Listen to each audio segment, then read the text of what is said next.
आज हम सब इकट्ठे हुए हैं कि हमारे माननीय भरत प्रिय जी को दीवान के खिलाफ किसान संघ का विशेष मैच बनाया गया और हम अभी सभा में मंच पर दीपक शर्मा जी को स्वागत करते हैं।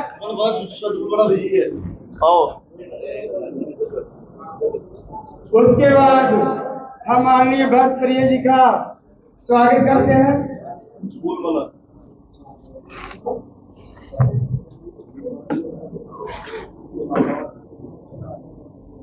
आज हमारा परम सौभाग्य का दिन है कि हमारे बहुत ही जुझारू नेता भरत प्रिय जी, जो युवाओं के नेता हैं और कांग्रेस की आवाज है, हमारे बीच में आज उनका बहुत जोरदार स्वागत किया जा रहा है।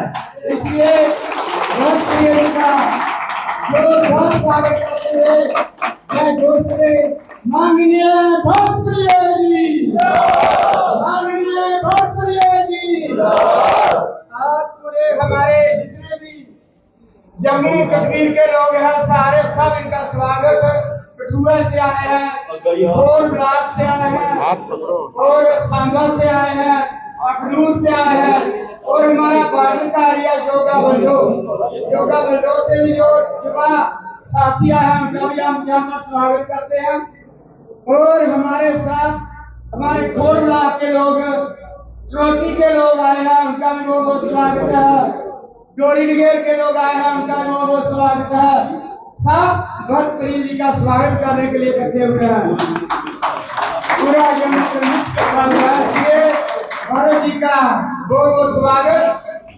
माननीय भरत प्रिय जी, माननीय भरत प्रिय जी, माननीय भरत प्रिय जी, माननीय भरत प्रिय जी।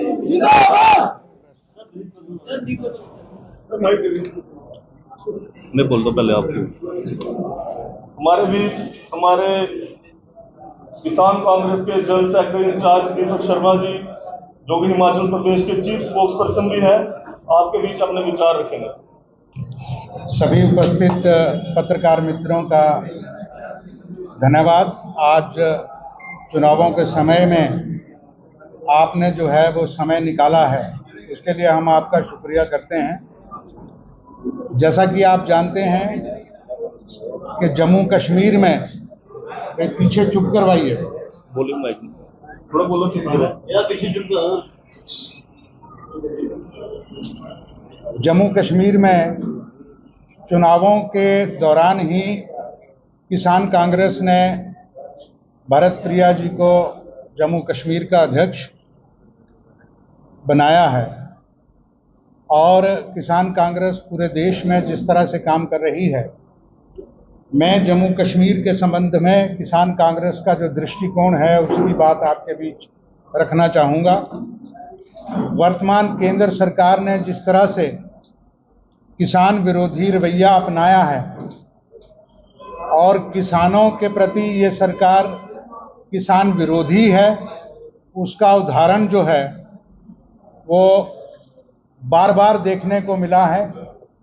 देश में किसान आंदोलन हुआ, 700 किसान शहीद हुए, लेकिन इस सरकार ने उन किसानों के बारे में कुछ नहीं सोचा, जबकि मात्र 8 बड़े घरानों को 16 लाख करोड़ रुपया का कर्ज मुआफी की, लेकिन किसान जूझता रहा, किसान आत्महत्या कर रहा है, लेकिन उस किसान के प्रति केंद्र की किसान विरोधी मोदी सरकार ने उन किसानों का ना ऋण माफ किया, ना उनको न्यूनतम समर्थन मूल्य दिया और ना ही उनकी जो मांगे हैं उन मांगों को पूरा किया। हम जम्मू कश्मीर में जाकर आए, अभी जम्मू संभाग में हम इस चीज़ को महसूस करते हैं कि किसानों की जम्मू कश्मीर की समस्याएं इतनी हैं, चाहे वो सेब बागवान हो, चाहे वो केसर उत्पादन करने वाला किसान हो, चाहे वो सब्जी उत्पादन करने वाला किसान हो, चाहे वो ड्राई फ्रूट पैदा करता हो, चाहे वो आपके धान पैदा करता हो, चावल पैदा करता हो, इन सब किसानों की मूलभूत समस्याएं हैं। लेकिन उन समस्याओं के बारे में केंद्र सरकार की किसी तरह की कोई भी नीति नहीं है। कांग्रेस पार्टी ने अपने जो J&K के लिए घोषणा पत्र तैयार किया है उसमें स्पष्ट तौर पे कहा है, हमने राष्ट्रीय स्तर के ऊपर किसान गारंटी, हमने 5 गारंटियां किसानों को दी हैं। वो केंद्र में हमने पूरे हिंदुस्तान के लिए कही हैं कि हम MSP का कानून लाएंगे, हम किसानों के लिए न्यूनतम समर्थन मूल्य का कानूनी उनको अधिकार देंगे, हम उनके लिए आयात निर्यात नीति बनाएंगे। ऐसे ही जम्मू कश्मीर के किसानों के लिए भी बहुत आवश्यक चीज़ें हैं। मैं किसान कांग्रेस की ओर से कहना चाहूँगा, निस्संदेह इसमें कोई दो राय नहीं है कि जम्मू कश्मीर में हमारी इंडिया गठबंधन की सरकार बनने जा रही है। इसको कोई नहीं रोक सकता, भारतीय जनता पार्टी या दूसरे लोग चाहे जितना मर्जी ये काम कर लें।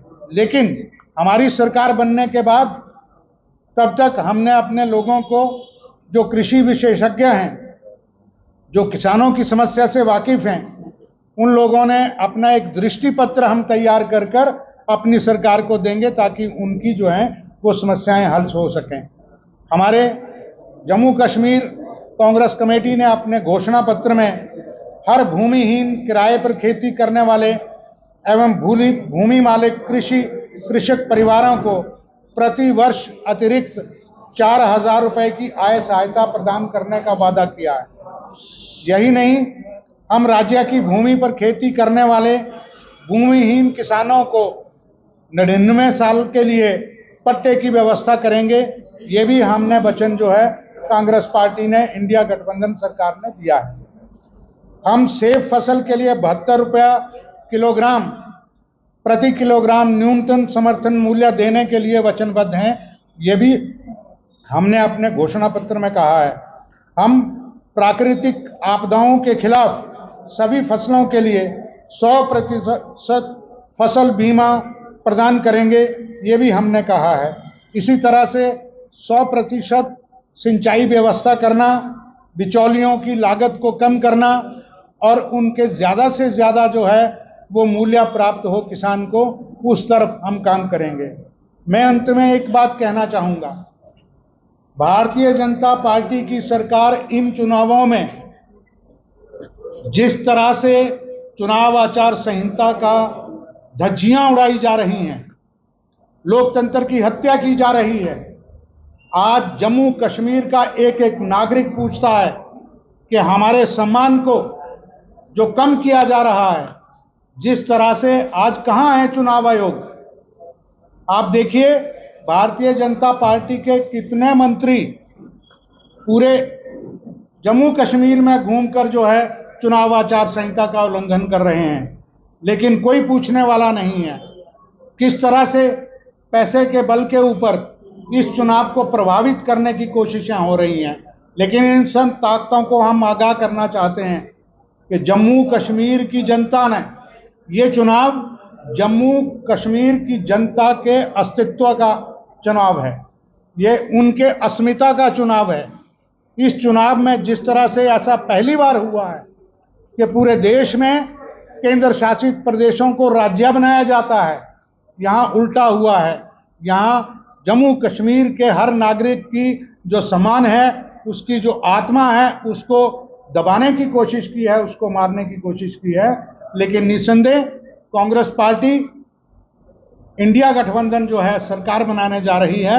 हम किसानों के प्रति जो हमारा वचनबद्धता है, जो कृत संकल्प हम हैं, उस संकल्प को लेकर हम जन जन के बीच जाकर किसानों के लिए भविष्य में हम कह सकते हैं कि एक मूलभूत, एक सकारात्मक दृष्टि से क्रांतिकारी परिवर्तन लाकर हम किसानों की दशा को सुधारने की ओर संघर्ष करेंगे। इन्हीं शब्दों के साथ जय हिंद, जय कांग्रेस, जय किसान कांग्रेस।